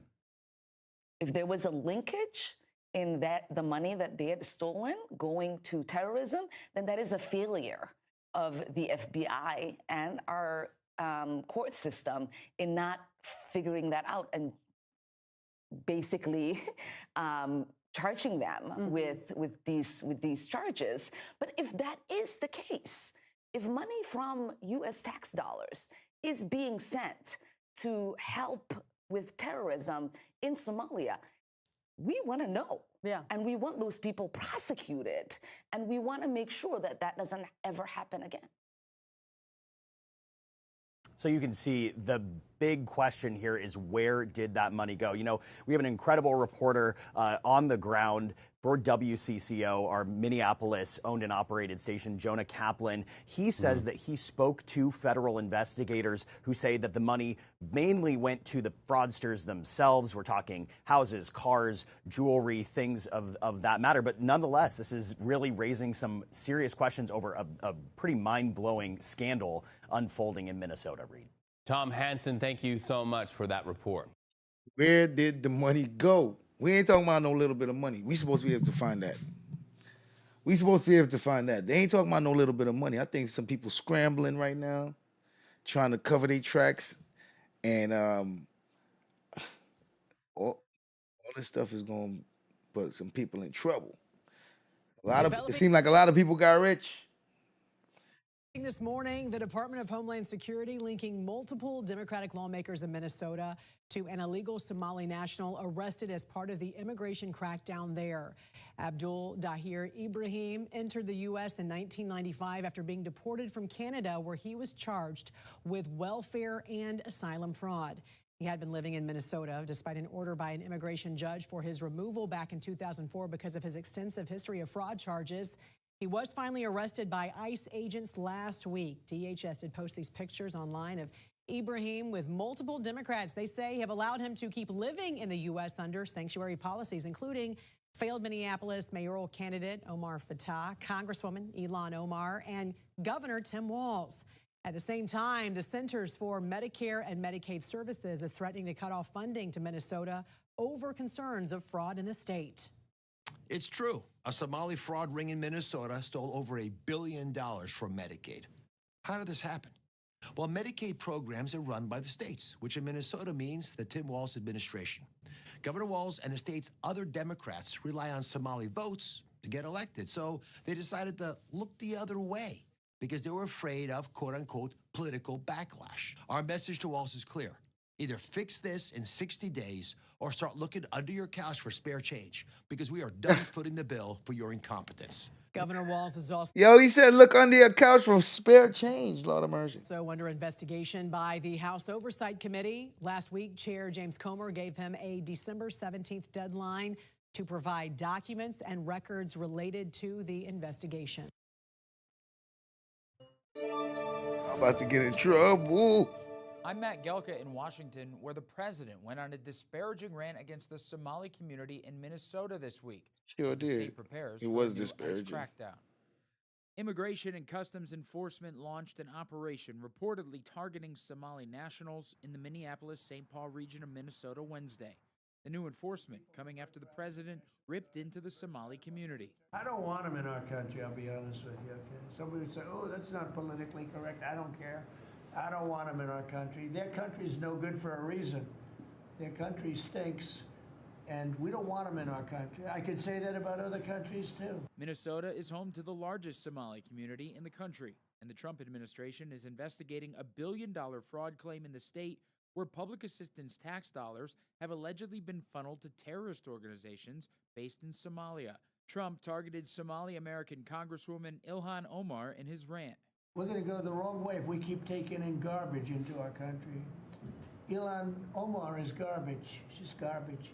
Her friends are garbage. He's always been a racist, a bigot, a xenophobic, and Islamophobic. Minnesota Governor Tim Walz says he welcomes the investigation into the potential fraud from his state, but slammed the targeting of one community. My message is simple on this. You commit fraud in Minnesota, you're going to prison. I don't care what color you are, what religion you are. Sitting on the sidelines and throwing out accusations, and let's be very clear, demonizing an entire population and lying to people about the safety and security of this state is beneath that. Republicans have increasingly blamed Walz for the fraud scandal. Tim Walz refuses to take accountability for the fraud he created and enabled. President Trump is committed to justice for the crimes against the taxpayers of Minnesota. Critics say the ICE crackdown on the Somali community is a waste of time and money because the overwhelming majority of Somalis living in Minnesota are naturalized U.S. citizens, according to census data. Reporting in Washington, I'm Matt Gelka. Well, Mr. President, Thank you for giving me a very interesting job. Some days it's a little controversial too, but it's been an honor to work for you. You are a great American. The fights that you pick are the right fights, and they're always on behalf of this country. So I appreciate the chance to do this job heading up this department. If you think about what Joe Biden did with the Department of Homeland Security, he used this department to invade the country with terrorists. He opened up the borders, let anybody come in that wanted to. He put them on airplanes. He let them through our airports. If they could figure out a way to get to our shores and in our country, he just opened the door and invited them in. So it's our job to get them out. And I want to thank you for this team, because I look around the table and I think every single person here has helped me do my job over the last year. They've supported us at the border and given us resources. Marco negotiates all the travel documents and relationships with other countries to take their people home. 2 million people have gone home already. The people that were here illegally, you've removed from our country and sent home. And we're going to send more home for the holidays too, and make sure that they get to be with their families in their countries. Yes. Wow. Oh, they talking That's right. shit. Pam, Oh, they talking That's shit. terrible, horrible people. And Pam makes sure she's fighting for us in court so that we can get up every day and be bold. We're going to hire our 10,000th ICE officer. Will be on the job within 10 days. So we have hired 10,000. We've had hundreds of thousands of applications. We've got within the department, TSA went through this government shutdown without any delays. They all showed up for their shifts and worked hard doing security. And they have been absolutely fantastic. Sir, you made it through hurricane season without a hurricane. Yeah. And so FEMA, you kept the hurricanes away. So we appreciate that. And FEMA is deploying resources and dollars 150% faster than ever before. So if somebody does have something bad that happens to them, you are immediately there helping them and telling them they have the resources to get back up on their feet. So we have built and deployed hundreds of miles of border already. You have cut the fentanyl flow over the southern border by over 56%. You've saved hundreds of millions of lives with the cocaine you've blown up in the Caribbean. And, you told me to look into Minnesota and their fraud on visas and their programs. 50% of them are fraudulent, which means that wacko Governor Walz either is an idiot or he did it on purpose. And I think he's both, sir. He brought people in there illegally that never should have been in this country, said they were somebody that they're not. They said they were married to somebody who was their brother or somebody else. Fraudulent visa applications, signed up for government programs, took hundreds of billions of dollars from the taxpayers, and we're going to remove them and we're going to get our money back. And we're going to, this next year, make sure that we only put people in leadership positions in this country that love this country and have its back. So thank you for letting us get up every day and have a purpose. We appreciate you. Man. All right. All right, finally, we're going to summarize this whole thing before we get up out of here. We're going to do a summary before we get out of here. At this point, I think we all should have an idea of what's going on and what's to come.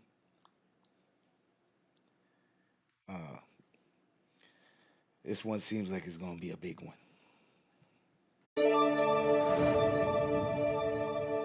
I'm national correspondent Kayla Gaskins in Washington. In Minnesota, a massive fraud scandal is gaining national attention. Federal prosecutors say at least $1 billion in taxpayer funds, money intended to feed children during the pandemic, was stolen in a widespread scheme. $1 billion fraud scandal is shaking Minnesota politics and putting Governor Tim Walz on defense. Do you take responsibility for failing to stop this fraud in your state? Well, certainly I take responsibility for putting people in jail. Prosecutors say over $1 billion in taxpayer funds was stolen. Money meant to feed children, house the homeless, and treat those with autism. Those convicted so far are mostly members of Minnesota's Somali community, accused of billing the state for services that never existed. President Trump slamming Governor Walz for allowing this rampant fraud to happen on his watch. I think there's something wrong with him. Anybody that would do what he did, anybody that would allow those people into his state and pay billions of dollars out to Somalia.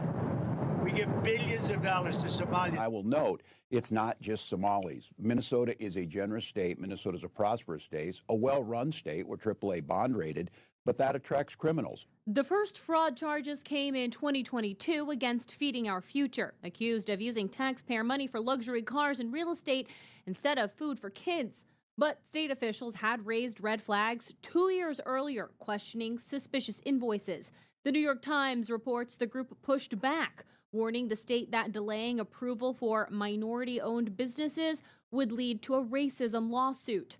A later state audit found some officials were hesitant to race crack card down, on 'em? fearing racism accusations in the post-George Floyd climate. House Majority Whip Tom Emmer is now calling on the Justice Department to investigate reports that money stolen from Minnesota through these fraud schemes may have been funneled into the hands of al-Shabaab, a Somali-based terror group. In Washington, I'm Kayla Gaskins. I'm Matt Gelka in Washington, where the president went. Tisha said for the super chat, says, imagine one group of thieves telling another group of thieves that they can't steal anymore. These Euro colonizers are a joke. Tell me about it. Tell me about it. On a disparaging rant against the Somali community in Minnesota this week as the state prepares for a new ICE crackdown. Immigration and Customs Enforcement launched an operation reportedly targeting Somali nationals in the Minneapolis-St. Paul region of Minnesota Wednesday. The new enforcement coming after the president ripped into the Somali community. I don't want them in our country, I'll be honest with you, okay? Somebody would say, oh, that's not politically correct. I don't care. At Letitia's I don't want them in our... _3_1 donated $4.99 through Super Chat. Imagine one group of thieves telling another group of thieves that they can't steal anymore. These Euro colonizers are a joke.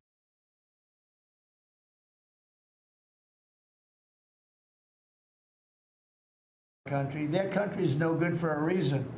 Their country stinks, and we don't want them in our country. I could say that about other countries too. Minnesota is home to the largest Somali community in the country, and the Trump administration is investigating a $1 billion fraud claim in the state where public assistance tax dollars have allegedly been funneled to terrorist organizations based in Somalia. Trump targeted Somali-American Congresswoman Ilhan Omar in his rant. We're going to go the wrong way if we keep taking in garbage into our country. Ilhan Omar is garbage. She's garbage.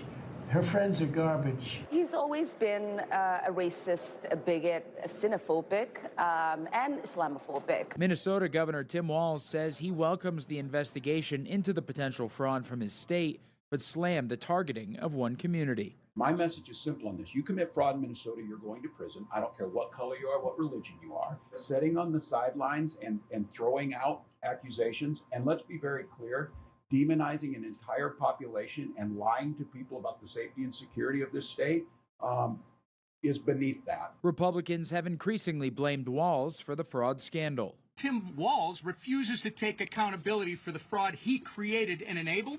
President Trump is committed to justice for the crimes against the taxpayers of Minnesota. Critics say the ICE crackdown on the Somali community is a waste of time and money because the overwhelming majority of Somalis living in Minnesota are naturalized U.S. citizens, according to census data.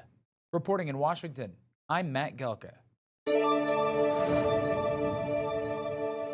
I'm national correspondent Kayla Gaskins in Washington. Federal prosecutors say Minnesota is grappling with one of the biggest welfare fraud waves in U.S. history. And now counterterrorism officials warn some of that money is likely ending up in the pockets of al-Shabaab, an al-Qaeda-linked terror group operating out of Somalia. Is the biggest funder of al-Shabaab, the al-Qaeda-linked terror group in Somalia, actually the Minnesota taxpayer? A federal investigator says yes. An alarming claim first reported by City Journal, which spoke with multiple former federal agents. The U.S. Attorney's Office has charged dozens of defendants across multiple schemes, including housing aid fraud, pandemic child nutrition fraud, and false billing for autism therapy. In total, Prosecutors say these schemes have cost Minnesota taxpayers billions of dollars. Still, there are people that have legitimately could use those resources that are not getting those resources. It's past criminal. Minnesota is home to one of the country's largest Somali communities. Former state fraud investigator Keish Magan, himself a Somali American, wrote last year that it's uncomfortable and true that nearly all defendants in these major fraud cases come from that community. They have taken advantage of the most generous country in the world and one of the most generous states in that country. And according to City Journal, some of the stolen money was sent overseas through informal cash transfer networks. Investigators say once that cash arrived in Somalia, al-Shabaab took a cut, whether the sender intended that or not. Pretty much across the board, people that I spoke to said there really isn't a law enforcement solution to this problem. As you said, that's simply playing whack-a-mole. People pretty consistently told me that, there needs to be a policy change here. Critics claim Minnesota leaders have tiptoed around the issue, fearing a backlash from the state's powerful Somali American voting bloc. In Washington, I'm Kayla Gaskins. I'm Christine Frizzau in Washington, where lawmakers on Capitol Hill say they want more information about years of fraud being committed by Minnesota residents, the vast majority Somali Americans. The investigations have gotten the attention and the ire of the president. The Somali community in Minnesota, top of mind in recent days for President Donald Trump. These Somalians have taken billions of dollars out of our country. They've taken billions and billions of dollars. The president appearing to refer to recent investigations showing widespread fraud in Minnesota. The majority of those charged, members of the Somali community, including the case of Feeding Our Future, a false charity said to be providing meals given $250 million under the federal child nutrition program. Hundreds of millions of dollars were diverted, again, by several dozen Somali nationals who took the money they were supposed to be using to feed children and, in fact, were pocketing for criminal instances. There are more examples, not only of fraud perpetrated by those in the Somali community, most of whom are U.S. citizens, but of a concerted effort by government officials to cover it up. The corruption went on and on and on for years because there was this climate of fear of wanting to raise these issues. They're concerned about, maybe being called racist or bigoted. House Oversight Committee Chairman James Comer sending The race card was being used like crazy. Letters to Minnesota's governor and attorney general seeking information about why state regulators were reluctant to take action in response to allegations involving the Somali community and related to accusations the Department of Human Services deleted data to cover up the rampant fraud. No. Congresswoman Ilhan Omar, who is herself Somali American and represents the region in Congress, was asked how the fraud got so out of control. I just think that a lot of the COVID programs that were set up, they were set up so quickly that a lot of the guardrails did not get created. And that's, the Democrats caused that. The Democrats caused that. Why are they playing? Federal prosecutors have already said more indictments in these Minnesota cases are coming. It will be front and center on Capitol Hill and in Minnesota, where Governor Tim Walz is running for a third term. I'm Christine Frizzau for the National News Desk. See a huge focus on bringing negativity to the Somali community and connecting them to the Feeding Our Future scandal. But what we have to remember is, number one, that was a very, very, very small group of individuals involved in that fraud. They're being held accountable under the law. Many, if not all of them, will face time in prison. But the face of that scandal was actually a white woman named Amy Bach. So I'm going to say the quiet part out loud today. That particular person is who gave access for the scandal to happen in the first place. And yet the focus is on Somali individuals. If it weren't for a white woman opening the door, none of it would have even happened in the first place. That means all of them guilty. The white woman, the black people, everybody guilty, man. And when this investigation is done, it look like some people going down. So let's be honest here. But we don't hear Donald Trump and ICE and their minions calling out white people who engage in fraud or crime or abuse.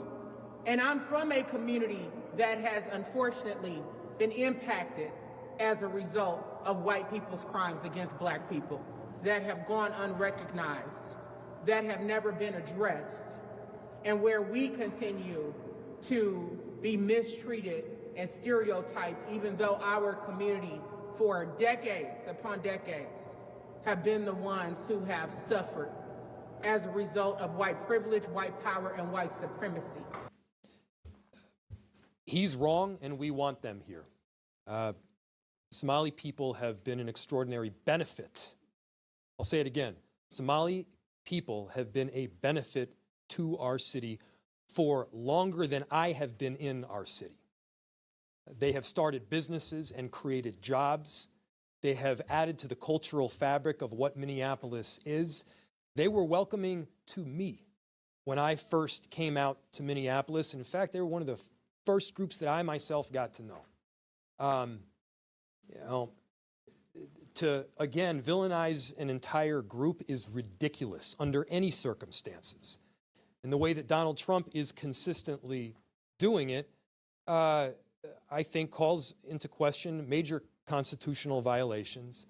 And it certainly violates the moral fabric of what we stand by in this country as Americans. Washington looking into the rampant state fraud in Minnesota that's already led to dozens of indictments. The U.S. House Oversight Committee and the Treasury Department both launched investigations into the massive fraud scheme lawmakers say used taxpayer dollars to fund terror groups overseas. Oversight Committee Chair James Comer said Minnesota Governor Tim Walz was warned about massive fraud in a pandemic food aid program for children, yet he failed to act. Instead, whistleblowers who raised concerns faced retaliation. Because of Governor Walz's negligence, criminals, including Somali terrorists, stole nearly $1 billion from the program while children suffered. And one of the journalists who uncovered the scandal says the massive operation was extensive and expanded over many years. It's not just a single billion, but sources in Minnesota tell me it's multiple billions of dollars that have been stolen by Somali migrants, predominantly in Minneapolis. They were doing things like faking autism diagnoses, faking autism treatment plans, opening up fraudulent autism centers, and then bilking hundreds of millions of dollars from taxpayers. This is the biggest systematic fraud scandal, and it's not just a few isolated individuals. I think we're looking at hundreds of Somali families and really widespread recognition within the Somali community. Developing this morning, the Department of Homeland Security linking multiple Democratic lawmakers in Minnesota to an illegal Somali national arrested as part of the immigration crackdown there. Abdul Dahir Ibrahim entered the U.S. in 1995 after being deported from Canada, where he was charged with welfare and asylum fraud. He had been living in Minnesota despite an order by an immigration judge for his removal back in 2004 because of his extensive history of fraud charges. He was finally arrested by ICE agents last week. DHS did post these pictures online of Ibrahim with multiple Democrats they say have allowed him to keep living in the U.S. under sanctuary policies, including failed Minneapolis mayoral candidate Omar Fattah, Congresswoman Ilhan Omar, and Governor Tim Walz.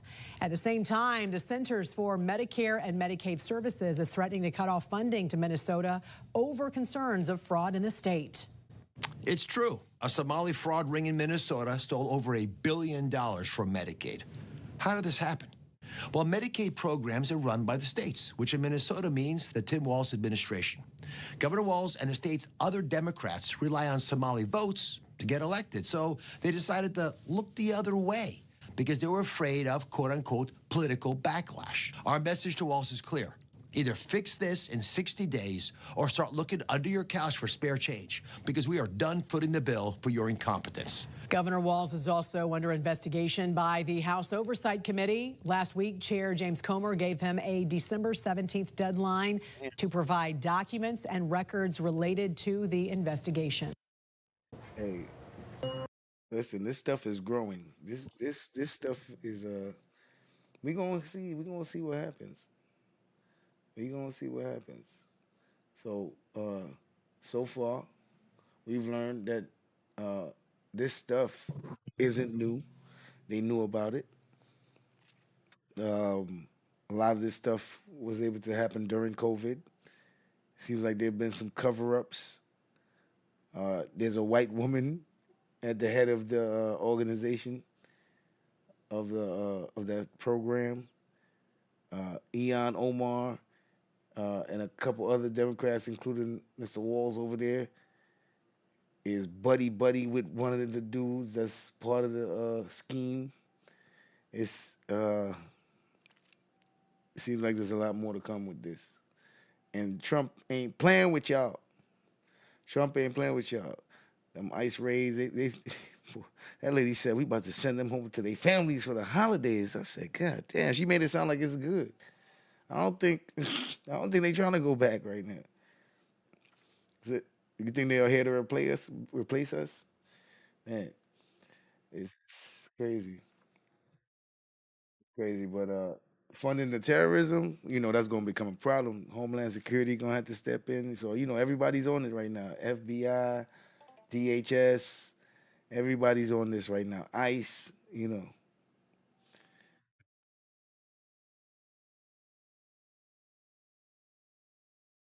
get the updates and whatever happens from there. We'll get the keep you posted, I should say. Shout out to the chat. Shout out to the chat. Uh, I hope you guys got a good breakdown and understanding of this developing news. I'm pretty sure there's going to be more and more stuff as the days come, and they're going to be speaking on this a lot because this is on the president agenda right now. All right. Um, Donald Trump had lost his mind talking about garbage. These people are garbage. He got his mind. I'm not too surprised at a lot of things that Donald Trump says. He don't have no filter. Yeah. HC Fung, what's up, man?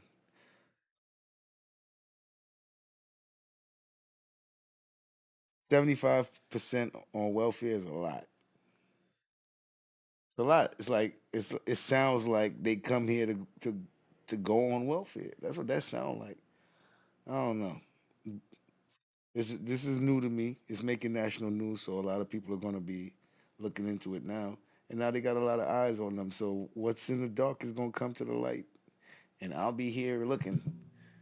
Wherever the light shines, I'll be right there looking at it. I want to thank everybody for coming out. We're gonna wrap this up. I'll see you guys in the next live stream. Thank you. I appreciate your support. And we out of here, man. Shout out to the chat. Oh.